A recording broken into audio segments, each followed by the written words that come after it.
Bonjour et bienvenue au balado Les Mignardises littéraires, où chaque épisode vous fait découvrir un texte original écrit par des étudiantes et étudiants de l'Université de Montréal et de l'Université McGill, élus par des interprètes de la troupe de théâtre de l'Université de Montréal. Je m'appelle Clara Mandelli, j'étudie le cinéma et les arts médiatiques à l'Université de Montréal, et dans cet épisode, nous recevons Tanguy Sergent, Mathis Trudel et Clara Roca, qui nous feront découvrir une création originale de Luca Duhem-Choquette, étudiant à la maîtrise de littérature de langue française à l'Université de Montréal. Bonjour Clara. Bonjour Clara. Est-ce que tu peux nous parler un peu de ton travail sur ce texte ? Oui, bien sûr. Alors, ce texte, la manière dont il est écrit, il a 3 personnages, 3 voix, 3 donc points de vue différents sur une même histoire. Une histoire qui se termine d'ailleurs d'une manière assez inattendue. Dès maintenant, voici Pierrot de Luca Duhem-Choquette. Bonne écoute. La grange puait la sueur d'homme, le sang de bête. Fallait jouer écœurant entre les pendus du plafond, gibier et sauvagine ficelés aux poutres tout en haut, grinçandes, criardes qui riaient en éclats de bois. Tache-tache, le chat et la souris, le petit cochon.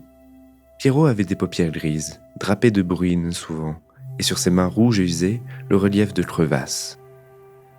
C'était que le grand frère et les cousins jouaient comme pour survivre, avec de grands trous dans le fond de l'œil, et des sursauts de corps pour faire mal. Mais Pierrot jouait. Oui, Pierrot jouait. Le dos fier, le gravier sous les ongles, les vêtements en poussière d'effort. Pierrot jouait pour son grand frère, son bouclier de muscles. Il jouait pour rendre montgolfière son cœur de chiot, pour le gris respect de ses aînés, pour qu'il l'admire d'égal regard.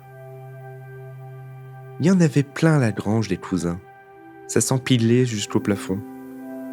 7 ou 8 masses agiles, familières, perchées au toit, funambules sans chandail, faiseurs de pompes sur bottes de foin. Et les endormis des enclos vides. Pierrot avait froid de peur de respirer le dehors, de se promener seul comme un fantôme dans les champs. Fallait pas, surtout pas, tomber sur un pied d'ancien cousin demi-enterré. Grand frère et les cousins aimaient faire le petit encore plus petit. Pincette d'amour qu'on étale tout partout sur les bajoux, léger coup de paume sur crâne de verre, vilaine jambette amortie par bassin de paille et de raillerie. Pierrot s'enfonçait. Il s'enfonçait, cheville piquée dans l'ombre et la saleté, contemplait l'arrivée du plus bougé, des mains d'os, de poignes cousines et dures comme des sabots. Ça donnait encore plus envie de faire la fuite, vous savez. Celle qui mène au chaud de la maison, celle qui permet de grimper les jupons de maman rempart et de dormir nuage dans l'amour chaumière. Grand frère siffle. Les vautours figent.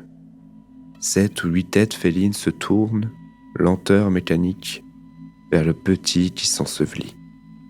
Viens, Pierrot, mon petit Pierrot, on va te montrer un jeu. La nuit reste nuit. Les chiens aboient quelque part. Pierrot s'approche du troupeau.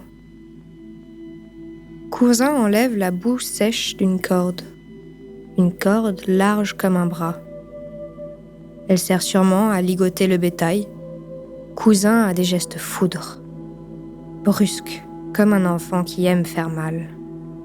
On joue au tir à la corde?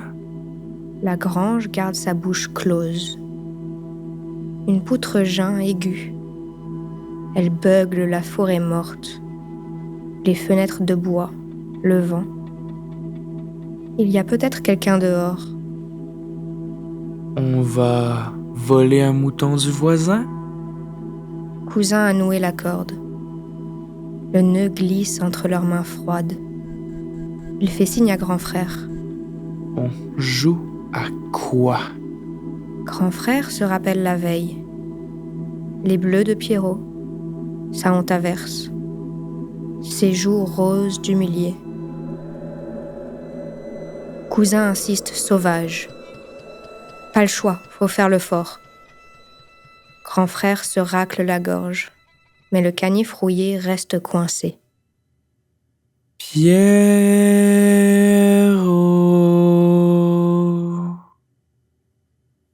Pierrot s'englue dans le sourire de cire de grand frère le petit Dieu.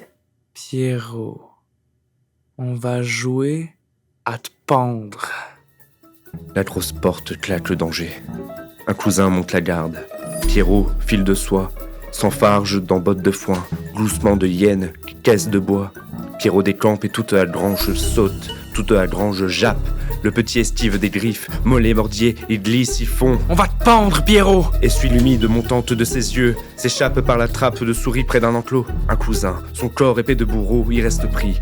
Un soulier s'envole, coule, ravale les glaires de tristesse. Derrière ça crache, ça se frotte les mains, ça fulmine. Te pendre, Pierrot! Ça fulmine, et Pierrot court, soldat de plomb. Il court rescapé dans la nuit incertaine. Exil, grande couverture des monstres aveugles et des loups blancs. Bon.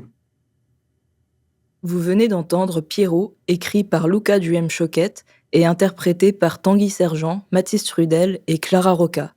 Merci d'avoir été parmi nous pour un autre épisode des Mignardises littéraires, le balado qui célèbre la créativité, la littérature et l'expression artistique en français en vous transportant dans de multiples univers. Pour d'autres épisodes, suivez-nous sur le compte Instagram @mignardise_littéraire, les 2 mots au pluriel, ou encore sur Spotify, Balado et YouTube.